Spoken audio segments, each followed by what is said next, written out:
Prezados colegas, boa noite a todos vocês. É uma satisfação que hoje damos início a 5 lives programadas para o nosso mês de outubro, o mês do cirurgião dentista. A nossa diretoria tem por objetivo, a partir de hoje, criar um canal de comunicação bem intenso com vocês. E hoje o professor Nívio, que é um professor aqui da casa, vai dar o pontapé inicial nessas novas lives. Tenho certeza que vocês irão ficar muito felizes. Obrigado a todos.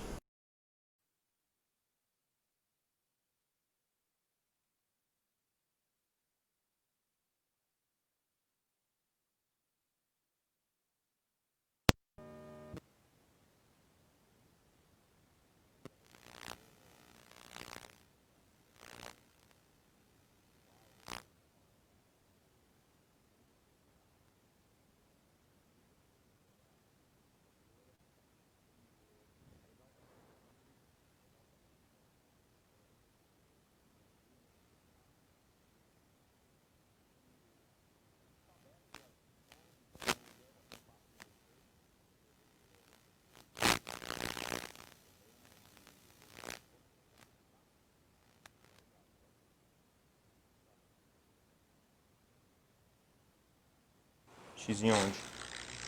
Tá ok? Vê se tá legal. Probleminha no microfone aqui, mas já vai entrar. Deu aí? Vamos começar a projetar? Vamos lá então. Vamos começar a projetar. Bom, pessoal, a ideia da gente estar falando aqui com vocês é para desmistificar alguma coisa de lesão cervical. A gente vai tentar mudar um pouco o foco das lesões cervicais. A gente vai discutir um pouco de diagnóstico, a gente vai discutir um pouco de prevenção e tratamento dessas lesões. Então novamente agradecendo o convite do pessoal da associação, e eu queria iniciar então agradecendo o Oswaldo pelo convite, pela abertura para o nosso time aqui do curso de especialização em dentística, para que a gente possa então falar sobre ciência. Vamos lá então.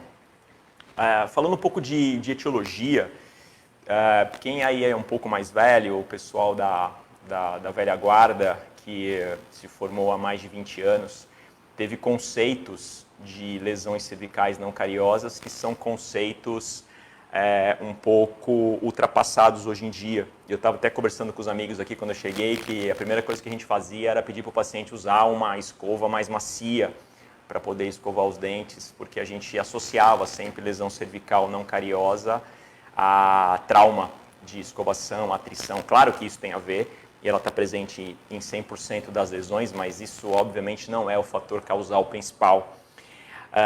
Hoje a gente fala que as lesões cervicais não cariosas e as hipersensibilidades dentinárias são um problema de comportamento.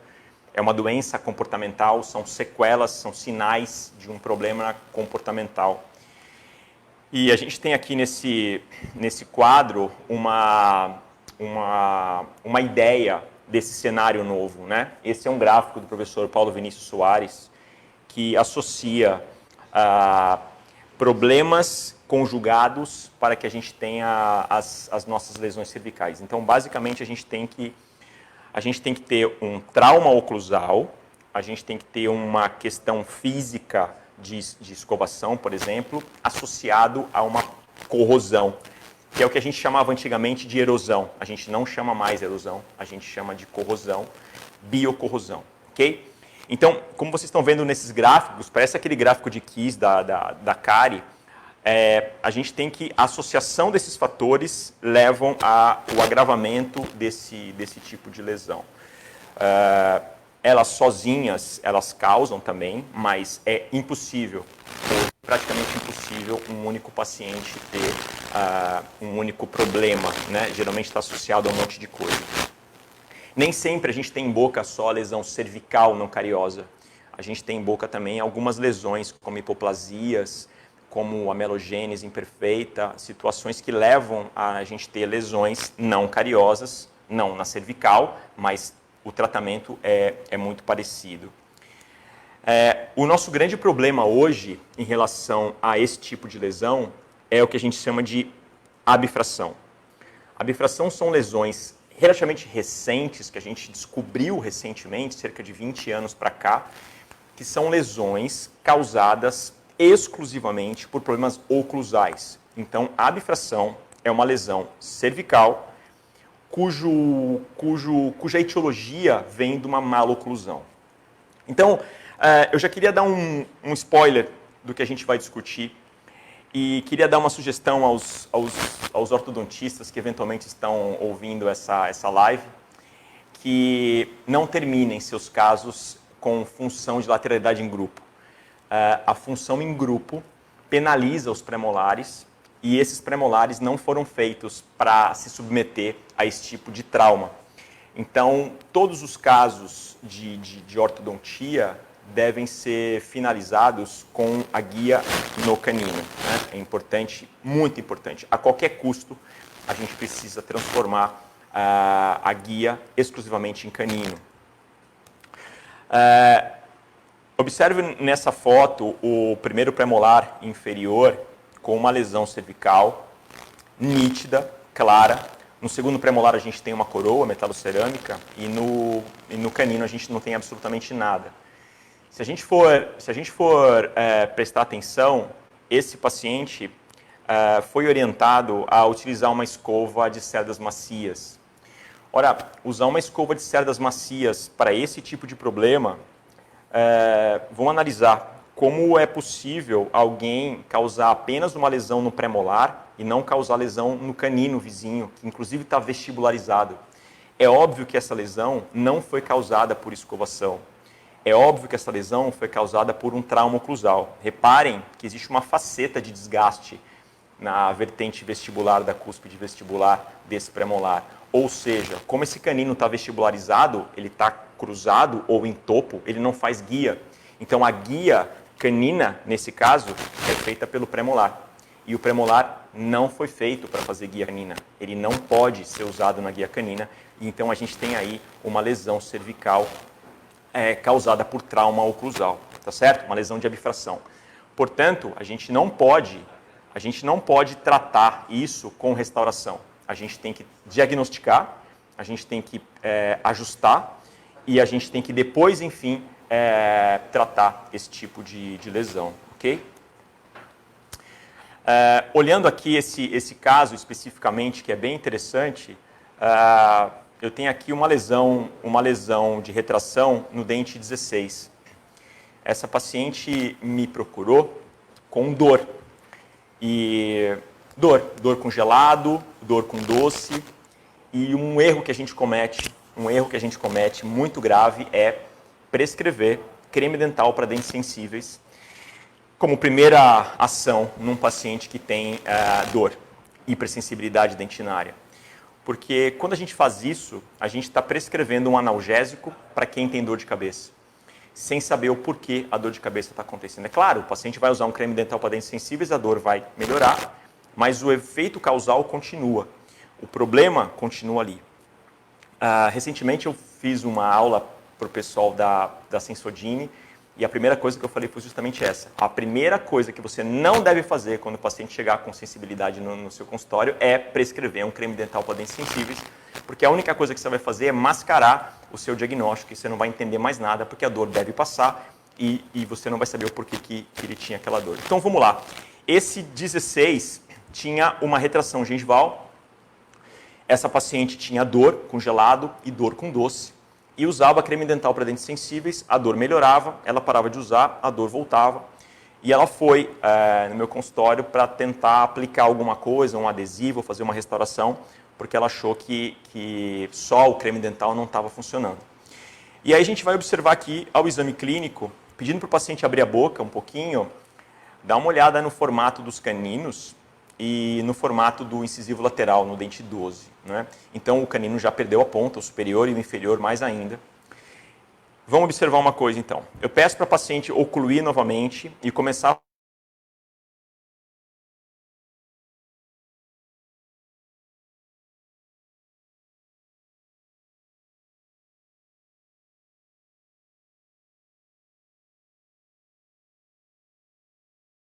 seja, esse contato não pode acontecer nesse momento. Eu peço para o paciente continuar mais um pouquinho essa trajetória de lateralidade e olha o que acontece. O canino desoclui e eu fico exclusivamente com um toque molar.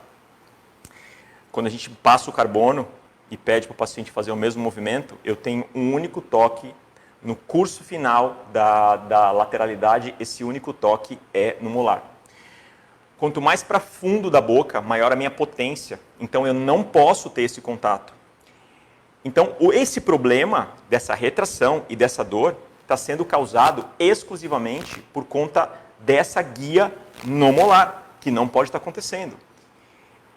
Olha, o tratamento para isso, então, é o quê? Creme dental para dentes sensíveis, fazer restauração de resina nessa cervical, fazer um enxerto para tracionar essa gengiva para coronal? Claro que não.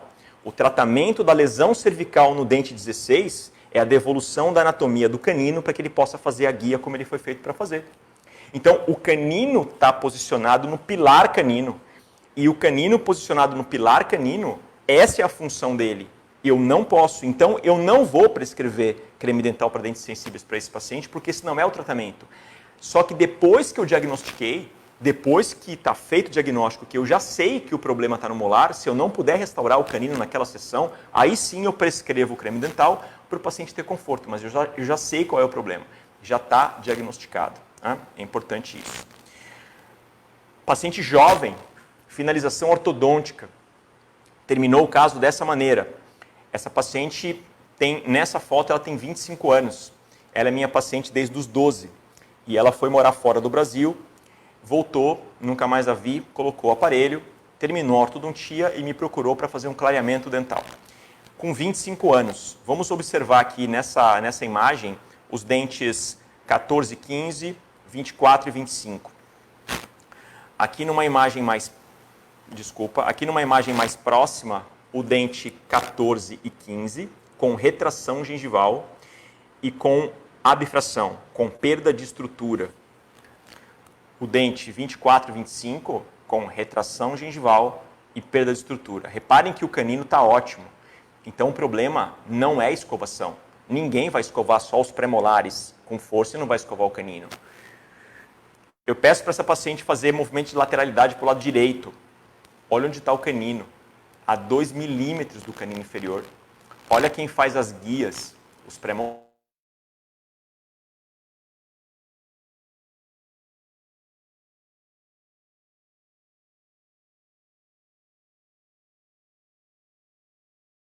Quem deixou essa oclusão com desoclusão em pré-molar. Então, nós temos que nos preocupar, além da estética, com a função.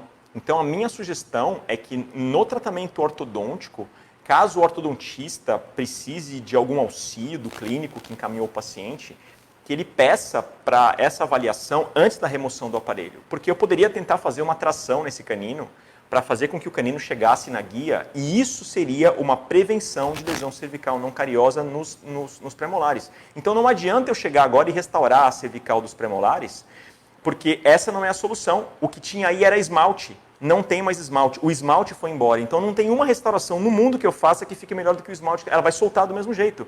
E você que está aí me assistindo, você que tem aí mais de 15 anos de formado, você sabe que você fazia uma restauração cervical, uma restauração e falava ao paciente, essa restauração não tem vida útil muito longa, ela solta com facilidade. Eu faço tão bem feita, mas ela solta. Ela solta porque o dente continua em trauma. O esmalte saiu, a lesão vai ser provocada também na resina. Então, mais uma vez, no caso dessa paciente de 25 anos, o tratamento é ortodontia novamente, tracionamento dos caninos para que eles entrem no overbite adequado e possam fazer a guia de maneira adequada, que foi para isso que eles foram feitos. Okay? Checando aqui com carbono, o movimento de lateralidade, a comprovação dos toques nas vertentes vestibulares distais dos dois premolares que fizeram a guia de desoclusão. Tá? Então, a gente tem que se preocupar um pouco com isso. Ok? Olha que legal, laminados cerâmicos feitos por mim há alguns anos atrás. e a paciente voltou nos retornos e voltou com dor de dente. Dor de dente nos premolares do lado esquerdo. A hora que a gente faz a fotografia e olha, observe o lado esquerdo dela, a retração gengival que tem nos dentes premolares. Mas vamos olhar uma foto por oclusal, essa paciente não tem o canino desse lado. Então, a desoclusão dela é feita em premolares. Por isso eu tenho essa retração gigantesca em premolares, né? No movimento de lateralidade, quando eu peço para o paciente fazer lateralidade, repare que o canino está no lugar do lateral. E aqui eu vou dar mais uma sugestão, se vocês aceitarem minha sugestão, para os meus colegas ortodontistas. Eu vou falar uma palavra um pouco mais forte, mas é proibido colocar o canino no lugar do incisivo lateral. É proibido colocar o canino no lugar do incisivo lateral. Não é possível fazer isso. Hoje eu considero isso uma iatrogenia, porque você está trazendo o canino para o lateral, então ela já vai o papel de fazer guia. O premolar não pode fazer guia, ele não tem estrutura física para fazer guia. Hoje, o tratamento ortodôntico, na minha opinião, é o canino vai ficar no lugar que ele tem que ficar. O que sobrar de espaço, você se vira depois. Ou faz implante no lateral, ou fecha diastema, se for o caso. Porque o canino precisa fazer a guia canina. Isso foi feito nessa paciente. O dente 23 foi colocado no lugar do dente 22, que ela tinha genesia, e trouxeram os caninos, claro, os premolares têm uma anatomia parecida com o canino, esteticamente fica ok, porém, funcionalmente, eles não podem fazer guia. E aí, essa retração gigantesca nesse caso. Essas lâminas fui eu que fiz, porque a paciente usou o aparelho durante 7 anos e não quer nem mais ouvir falar em ortodontia. Só que eu gerei, ou a ortodontia gerou uma lesão cervical com retração gengival. Bom, o que se faz num caso desse? O que se faz no caso desse é o uso de placa protetora do sistema, porque a guia a gente só usa no bruxismo, a guia a gente só usa na parafunção, porque quando a gente mastiga, o ciclo mastigatório não deixa a gente tocar dente, e na parafunção essa paciente tem que estar protegida. Então, se essa paciente não quiser retratar ortodonticamente, essa paciente vai ter que usar placa oclusal pela vida toda, para dormir, ou acordada, ou trabalhando, ou em alguma situação em que ela pode apertar ou ranger os dentes, tá? Muito importante isso. Falando um pouco de abifração ainda, repare o dente 14, 15 e 16. Esses dentes, eles têm uma lesão inicial de abifração. E é muito interessante dizer isso. A abifração, ela é uma lesão que aparece primeiramente subgengivalmente. Quando a gente enxerga a abifração, ela já está acontecendo há algum tempo. Então, na sondagem desse paciente, eu sugiro a todos vocês que no exame clínico sondem, não é porque eu sou periodontista, mas que todo mundo faça sondagem de sulco e principalmente sondagem da presença ou não de abifrações nas cervicais, de molares e premolares principalmente. No dente 14, como vocês podem observar, eu tenho o início de uma lesão, mas se eu fizer um retalho gengival e olhar, essa lesão está lá para cima. No dente 15 eu já tive um pouco de retração, no dente 16 eu tive uma retração maior ainda. Repare que a gengiva é altamente saudável, não tem nenhum comprometimento gengival, não tem nada a ver com gengiva, tem a ver com dente, tem a ver com a questão mecânica. Tá? É importante que a gente fique atento no exame clínico e ajustar as guias. Então, eu preciso, no meu exame clínico do meu paciente, fazer um exame, uma análise simples oclusal. A minha sugestão é que vocês façam uma análise das guias. Então, posicione o carbono do lado de trabalho, peça para o paciente fazer movimento de lateralidade para o lado do carbono e vejam qual dente está fazendo guia. Depois você posiciona o carbono no lado de balanceio, deixa o carbono no lado de balanceio e durante o movimento mandibular para o lado de trabalho, esse carbono tem que se soltar. Se esse carbono não se soltar, ele tem interferência oclusal no lado de balanceio. Interferência oclusal no lado de balanceio é gerador de dor articular e gerador também de lesão cervical não cariosa, tipo abifração. Tá certo? Então, as abifrações têm essa característica, uma característica de problemas oclusais. E aí a gente vai discutir um pouquinho sobre atrição e fricção, que esse sim está muito associado a trauma de escovação, com cerdas duras ou com escovas escovas duras ou com cremes dentais clareadores, né?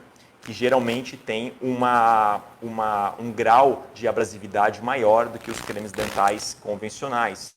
Então, primeiro que creme dental clareador, ele não tem clareador no Brasil. Não tem clareador, não tem peróxido no creme dental. O creme dental clareador, que eles chamam, ele apenas remove mais manchas porque ele é mais abrasivo. E quando a gente tem retração gengival com exposição radicular, a gente tem um risco maior porque não tem esmalte na raiz. E essa é uma doença que está se fazendo cada vez mais presente, porque as pessoas estão com dente na boca por mais tempo. Então, são lesões novas, são doenças mais novas, porque pacientes hoje com 60, 70, 80 anos têm ainda todos os dentes na boca, ou grande parte dos dentes na boca, coisa que não acontecia 30 anos atrás, quando eles usavam um par de próteses totais, já com 50, 60 anos. E nessa imagem que vocês estão vendo, bem características, são lesões de atrição. As lesões de atrição, elas são mais espraiadas, elas são mais abertas do que as lesões de abfração. A lesão de abfração, ela é triangular. E a lesão de atrição e a lesão de abrasão, ela parece um pires, ela é mais aberta, mais brilhante. São características diferentes, tá? No caso dessa lesão, elas são causadas, então, por escovações duras, cremes dentais abrasivos e tudo mais. Uso de pasta profilática com muita frequência. Geralmente começa no tecido radicular e dificilmente atinge o esmalte. Você consegue ver nitidamente no elemento aqui, ó, no 14, no 15 e no 16, que a lesão termina onde começa o esmalte, porque o esmalte é mais resistente e o esmalte não sofre esse tipo de problema, tá? Uma outra coisa muito, muito, muito frequente hoje, cada vez mais frequente, são as lesões de biocorrosão. Biocorrosão ácida por alimentos e por refluxo. Muita gente tem refluxo, muita gente hoje consome alimentos ácidos, né? A moda, entre aspas, do shot de água com limão logo de manhã cedo. Isso faz com que a gente tenha uma perda mineral frequente.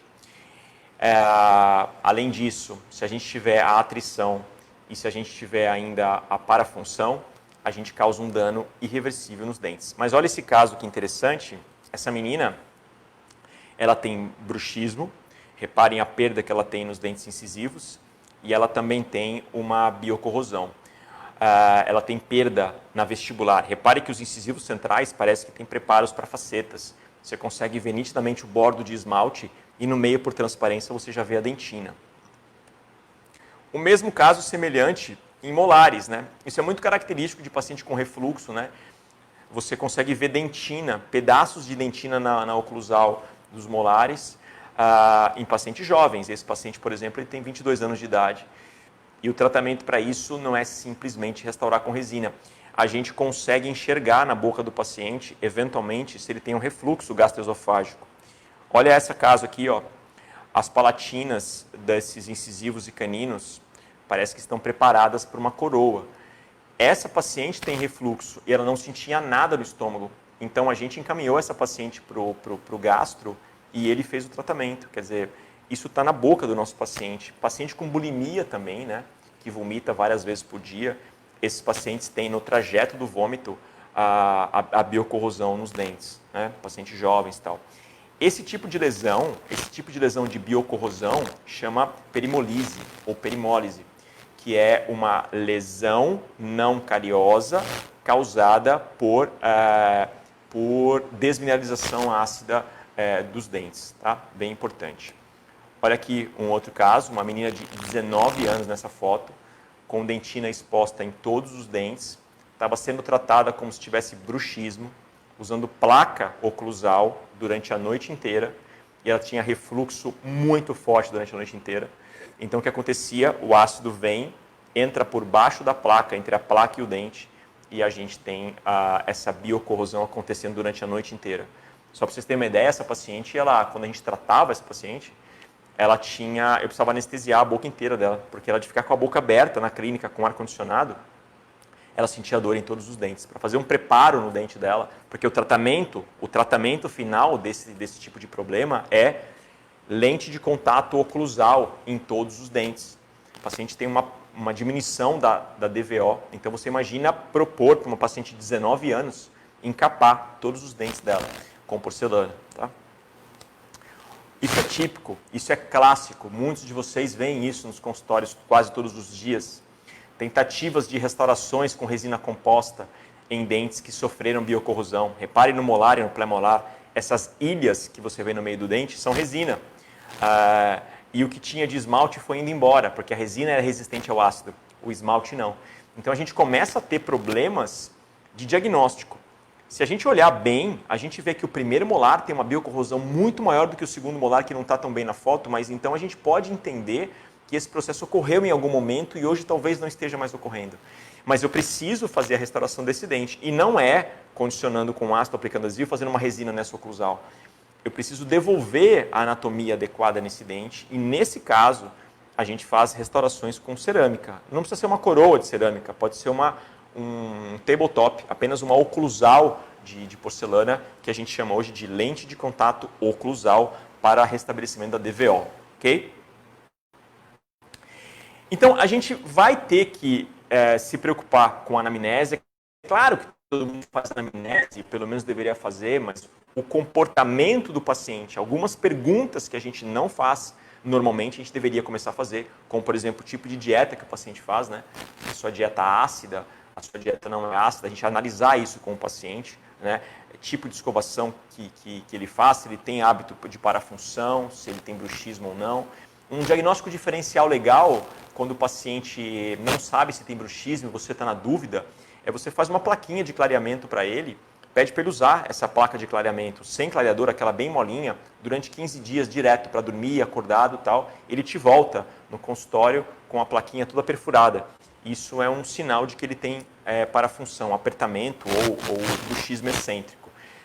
Isso é legal para o seu diagnóstico, isso é legal para o paciente também ver que ele tem. Torus mandibular e torus palatino também são sinais exclusivos de bruxismo. Quem tem torus tem bruxismo ou teve bruxismo. Né? Então, se o paciente tem torus, você já pode dizer que ele tem bruxismo e aí tratar a partir disso. E aqui uma comparação dessas lesões, né? A biocorrosão mais aberta, mais espraiada, e a bifração, uma lesão mais marcada, com um perfil triangular em direção à polpa. Todas elas têm que ser tratadas, todas elas têm que ser restauradas, porém eu não posso fazer a restauração antes de ter esse diagnóstico, tá? É importante que a gente faça isso de maneira adequada. E aqui, mais uma vez, a ortodontia vista como um fator predisponente de lesão cervical não cariosa, porque se a gente imaginar que a gente tem um bracket colocado no centro da coroa, e esse bracket faz a força, o torque, para um lado, para o outro, para cima, para baixo, girando, a cervical do dente é a linha de fulcro, como se fosse uma gangorra. Então, na hora que eu traciono esse dente, eu comprimo esse dente, eu giro esse dente com o bracket, a região central do dente é que sofre esse trauma inicial. Então, dependendo da força colocada, é claro, a gente pode gerar lesão cervical pós-ortodontia. Então, a sugestão que eu dou para vocês, ao final da ortodontia, a maioria dos pacientes faz clareamento dental. Muitos colegas ortodontistas incluem nesse tratamento um clareamento dental final. E para a hipersensibilidade dentinária, é importante que a gente espere pelo menos 60 dias para iniciar um processo de clareamento dental, até que a gente tenha a estabilização adequada, principalmente do tecido pulpar. Então, 60 dias, segundo o professor Renato Miotto, é um tempo ideal, mínimo, para que a gente inicie um processo de clareamento pós-ortodontia, tá? Aí, em relação à hipersensibilidade dentinária, porque são coisas que não estão associadas, né? Eu posso ter a lesão cervical sem ter nenhuma sensibilidade, dor zero, e posso ter uma dor aguda, intensa, sem ter nenhum tipo de lesão também. Elas não estão associadas. Ou posso ter aquela famosa desgraça completa, que é quando eu tenho a lesão cervical associada à dor, ok? Isso é bem importante. Aí aquele paciente que eu mostrei a foto do molar para vocês, aqui está os 4 quadrantes dele, com perda mineral em todos os dentes, né? Esse paciente foi feita uma reabilitação oral nele, e hoje ele está com 16 lentes de contato oclusal de porcelana. Aqui a guia daquela paciente que eu mostrei para vocês. E como é que eu vou tratar isso? Bom, eu primeiro preciso entender por que o paciente tem a lesão. E aí eu já discuti um pouquinho com vocês sobre isso, que não é simplesmente escovação. O tratamento não é, então, comprar uma escova molinha. O tratamento é um pouco mais invasivo que isso. A minha sequência é a seguinte: eu vou precisar remover a causa. Então, o paciente chegou com uma lesão cervical com dor. Eu vou precisar diagnosticar essa causa. Geralmente a causa é trauma oclusal, geralmente a causa é atrição ou dieta ácida. Eu entendendo o que causa isso, eu vou partir então para intervir, porque agora eu já sei qual é o problema, eu já sei por que ele tem uma dor de cabeça, então agora eu posso dar um analgésico para ele ter conforto, e não como tratamento paliativo para aquilo. E aí eu vou intervir. Eu tenho 3 possibilidades. Ele tem hipersensibilidade dentinária sem cavidade. Ele pode ter cavidade sem a sensibilidade e ele pode ter as duas coisas. Se ele tem hipersensibilidade dentinária só, eu vou reduzir os sintomas dessa hipersensibilidade após a remoção da causa. Então, vamos supor, naquela paciente que tinha o problema no molar, em que eu restabeleci a guia, em 8 dias a dor desapareceu completamente, tá certo? Depois que eu removi a causa, para remover a dor, eu vou usar a terapia dessensibilizante. Então, vamos supor que aquela paciente não tivesse a remissão dos sintomas, então eu vou usar soluções dessensibilizantes. Eu tenho 2 tipos de soluções dessensibilizantes. Eu tenho as obliteradoras e tenho as neurais. As obliteradoras, elas tapam os túbulos dentinários mecanicamente, geralmente associado a nitrato de potássio, a fluoreto estanhoso. E as que despolarizam neuralmente são substâncias que enganam o dente em relação à sensibilidade dolorosa. Eu, particularmente, prefiro as obliteradoras, tá? E aí sim eu posso usar um creme dental para dentes sensíveis, aí sim eu posso usar um dessensibilizante à base de nitrato de potássio, tem vários no mercado, aí sim eu posso aplicar o adesivo, posso aplicar um verniz com flúor, porque a causa já foi removida e essa dor vai ter a sua remissão adequada, tá? Então, o paciente está sem dor, o paciente está diagnosticado, o paciente está... Eu sei o que ele tem já e agora eu vou precisar tratar isso. Como eu trato essa sequela? Eu trato a sequela com restauração. Eu preciso restaurar. Porque veja nessa imagem, principalmente no dente 15, eu estou vendo a polpa por transparência. Eu tenho uma dentina esclerosada, bastante esclerosada, porque essas lesões são de evolução lenta, então a gente tem tempo do odontoblasto obliterar o túbulo dentinário. Então, se eu tenho essa profundidade de lesão, eu tenho uma proximidade muito grande do fundo da cavidade com a polpa, com o canal radicular, porque essa é a área de maior constricção do dente. Se eu tenho a área de maior constricção do dente, eu tenho o fundo dessa cavidade praticamente tocando nesse canal. Então, eu tenho que vedar, eu tenho que restaurar, tá? Só que aí eu tenho um problema para restaurar esse dente. Eu tenho uma dentina hipermineralizada, e dentina hipermineralizada não é boa para adesão. Então, eu não vou entrar no mérito de restauração, não é o tema da aula, mas de antemão a gente vai ter que usar ou um adesivo autocondicionante ou um adesivo universal. Não dá para usar um adesivo convencional nessa, tá? Minha sugestão para vocês. Condicionamento ácido seletivo, condiciona o esmalte por 15 segundos. Aplica o ácido no esmalte por 15 segundos. Deu 15 segundos, você aplica o ácido na dentina. Conta mais 15 segundos, totalizando 30 no esmalte e 15 na dentina. Lava. Então eu tenho aqui uma aplicação, vocês conseguem ver nitidamente no dente 14 a marcação do condicionamento ácido. E por que eu falei para você usar um adesivo universal? Porque o adesivo universal, ele trabalha muito bem em dentina úmida ou em dentina seca. A performance é muito parecida. Tá? Então a gente faz a aplicação do ácido em dentina para desmineralizar superficialmente a dentina, para que eu tenha uma adesão um pouco melhor desse adesivo na dentina. Aplico o adesivo. Vocês percebam que eu tenho um fio retrator, né? Dá para perceber, principalmente no dente 14, um aspecto arroxeado ali da gengiva, um pouco mais escuro, é que a gente colocou um fio retrator, tá? Porque o fluido gengival que acontece mesmo em gengiva sadia, ele interfere na adesão. Então a gente usa o fio retrator para proteger essa cavidade do fluido gengival. Aplico o agente adesivo. Sugestão hoje em dia, modernamente falando, sempre que você aplicar um sistema adesivo numa cavidade um pouco mais profunda ou mais irregular, a minha sugestão é que você use um pouco de resina Flow. Resina Flow tipo Book. Não usem resina Flow convencional, ela não tem a menor aplicabilidade na odontologia hoje. Use resina Book Flow, tá? Essa resina Book Flow vai fazer um íntimo contato com o adesivo, molhando melhor a parede cavitária, copiando melhor essa parede cavitária e aumentando a retenção final dessa restauração cervical, que é bem comprometida, tá? A gente aplicou a resina Flow apenas no dente 15, porque a cavidade era mais profunda. E aí vamos estratificar a resina composta convencional. Resina Flow nunca pode ficar por fora de nenhuma cavidade. Resina Flow foi feita para ficar internamente sob a resina composta convencional. Repara o seguinte, olha, eu vou voltar aqui a imagem. A gente tem a resina Flow na parede axial, lá no fundo da cavidade tem a resina Flow, principalmente não, no dente 15, no dente 14 não tem nada.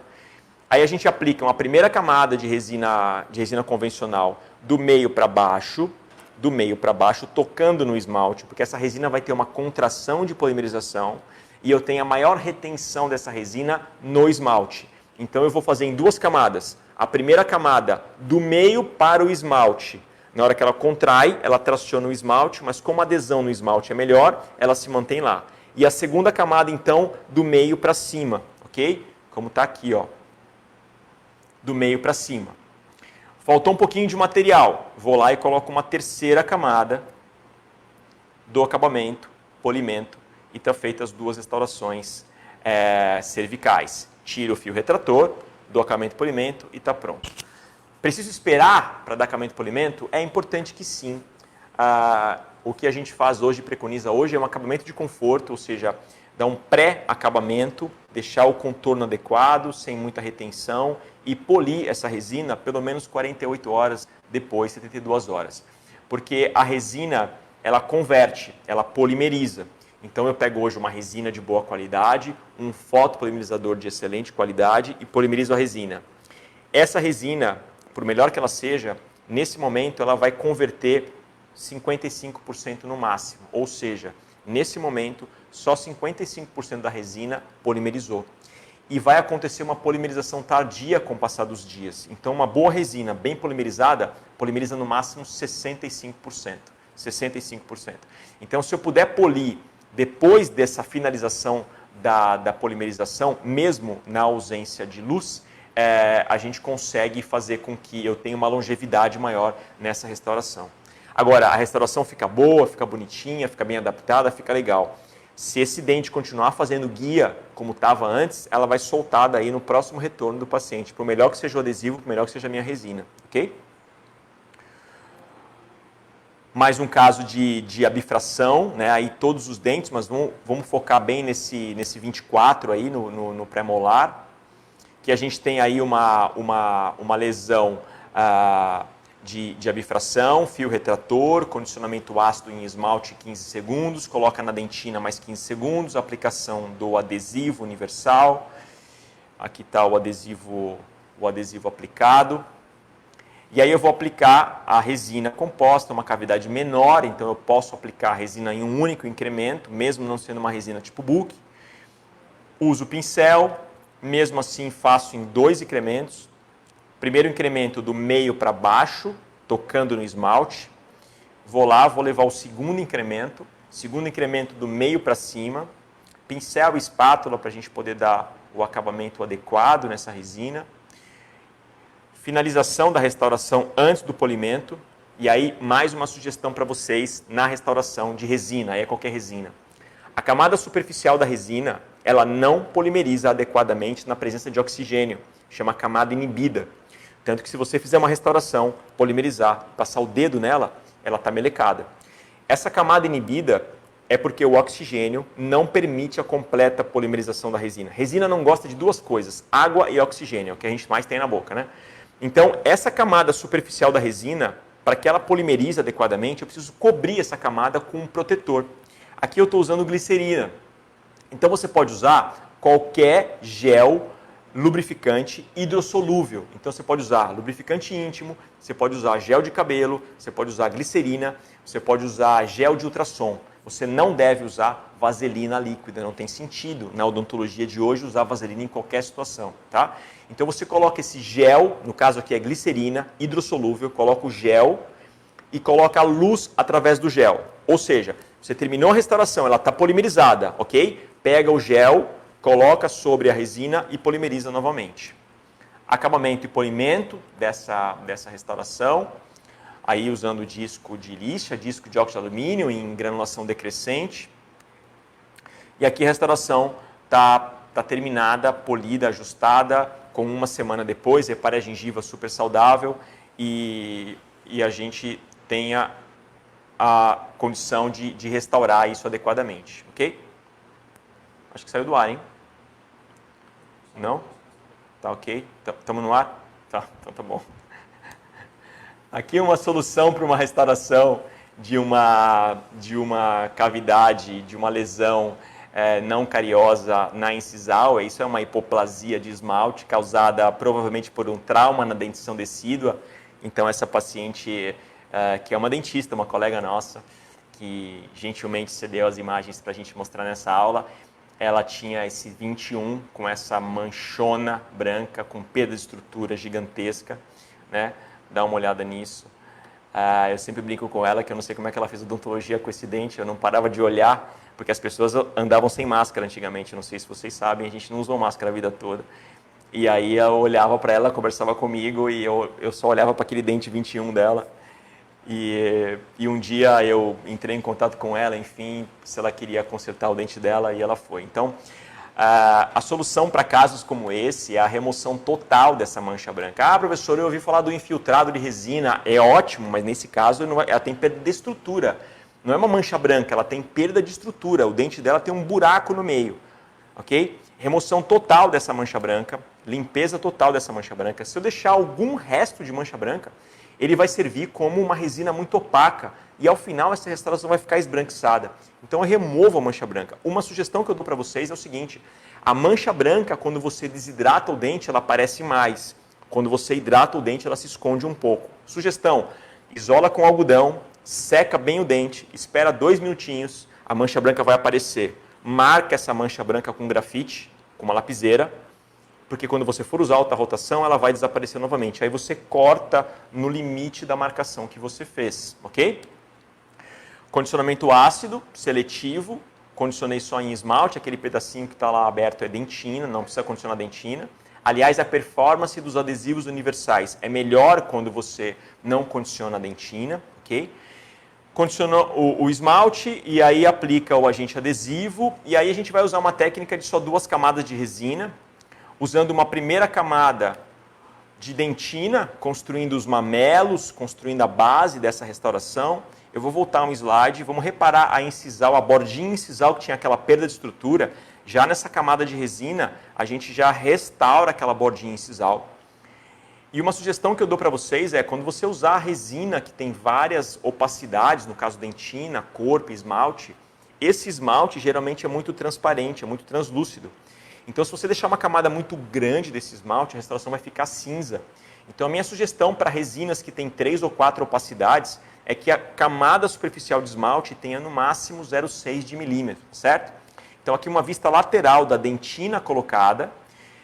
E agora eu vou colocar uma camada de esmalte na cor escolhida. Aqui não é aula de dentística, mas eu estou tentando organizar isso para vocês, tá? E aqui está o caso como era e o caso depois de restaurado, imediatamente após a restauração. Quando a gente faz isso, a gente está devolvendo para o paciente a autoestima, né? Porque uma lesão daquela no incisivo central é realmente preocupante. E a gente está devolvendo da maneira mais conservadora possível.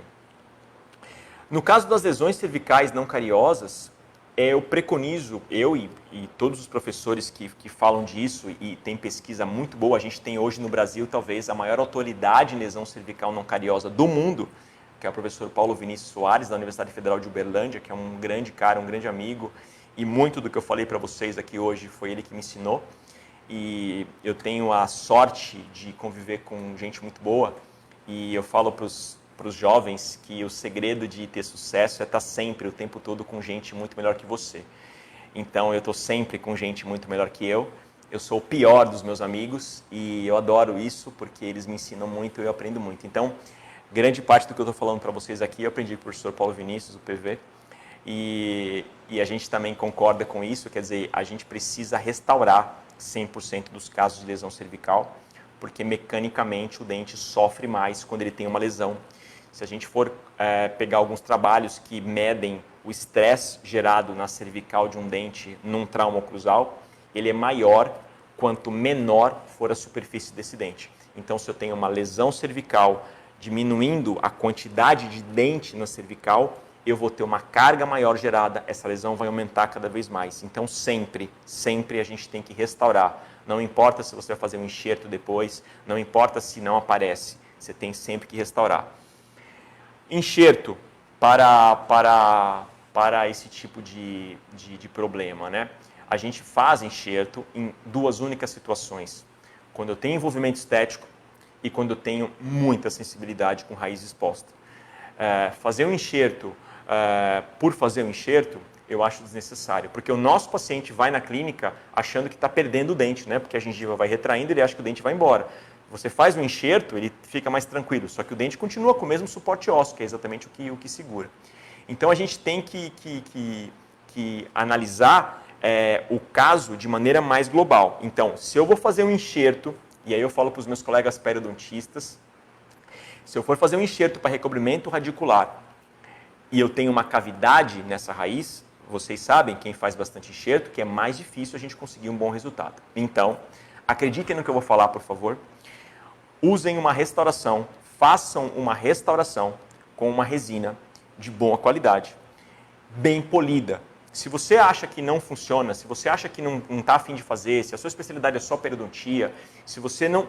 Peça para algum clínico experiente fazer essa resina, deixar essa resina bem polida e faça um enxerto sobre a resina composta, ok?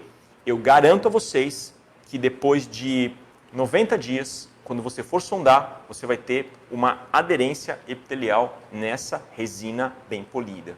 Isso melhora muito a adaptação desse tecido e favorece muito o resultado. Até porque, mecanicamente, como eu acabei de falar, eu preciso ter esse dente restaurado. Não adianta eu só recobrir. Se eu só recobrir, a cavidade vai continuar lá dentro. Então, eu tenho que usar as duas coisas, tá certo? Então, eu, na minha rotina clínica, eu só recubro raízes que o paciente tem muita sensibilidade e a gente não está conseguindo reduzir a sensibilidade com todas as armas que a gente tem, apesar de ter removido a causa, e quando o envolvimento estético é muito grande, né? Enxerto incisivo inferior, porque o paciente puxa o lábio para baixo e enxerga, sem lesão cervical, sem hipersensibilidade, é desnecessário. A não ser que eu não tenha gengiva inserida, aí sim eu vou criar a gengiva inserida, fazer um enxerto livre. Mas só recobrimento de raiz por uma questão estética eu acho desnecessário, ok? Falando do ponto de vista de oclusão, nós que trabalhamos com clínica, obviamente temos que saber de oclusão, a gente vê oclusão todos os dias na boca, a gente faz restaurações, a gente faz ortodontia. Eu queria deixar claro alguns termos para que a gente possa uniformizar. Eu sou um macaco de auditório do professor Paulo Isaías Seradarian, do professor Emílio Carlos Anata, do professor João Palmieri, do professor Alexandre, do professor Stefano Lopes, de tanta gente boa que faz oclusão. E a gente não pode entender ajuste oclusal como sendo desgaste seletivo. Quando a gente fala, precisa fazer um ajuste oclusal, a maioria de vocês que está me assistindo vai pensar em que eu vou precisar desgastar dente, né? Desgastar dente é a última coisa que a gente faz na boca de alguém para poder ajustar a oclusão. Então, o que é ajuste oclusal? Quem faz ajuste oclusal? Ortodontia faz ajuste oclusal, cirurgia ortognática faz ajuste oclusal, prótese, dentística, pério. Qualquer modificação que eu faça, qualquer melhora que eu proporcione, eu estou fazendo um ajuste oclusal no paciente. Portanto, desgaste seletivo é uma modalidade de ajuste oclusal que tem que ser evitada a qualquer custo. Então, ao final da ortodontia, se eu tenho discrepância de posição, de contato, mordida aberta, não tenho guia, eu vou pensar primeiro em acrescentar resina e não em reduzir o que eu já tenho, porque eu vou ter diminuição da dimensão vertical, tá certo? Então, criem o hábito da montagem no articulador pós-ortodôntica, na reavaliação da oclusão e tirem da cabeça a ideia de que desgaste seletivo é sinônimo de de ajuste oclusal. O professor Paulo Ceradarian, quando fala isso, fica até vermelho, porque ele fica angustiado com o que a gente estraga, com o que a gente mutila os nossos pacientes, colocando pontas diamantadas nas oclusais, nas pontas de cúspide, nas vertentes, nas arestas, e o paciente vai mordendo e você se perde todo, porque você faz esse ajuste em oclusão habitual. Morde o carbono. Tá pegando? Tá. Você vai lá e tira. Mas essa é a posição habitual.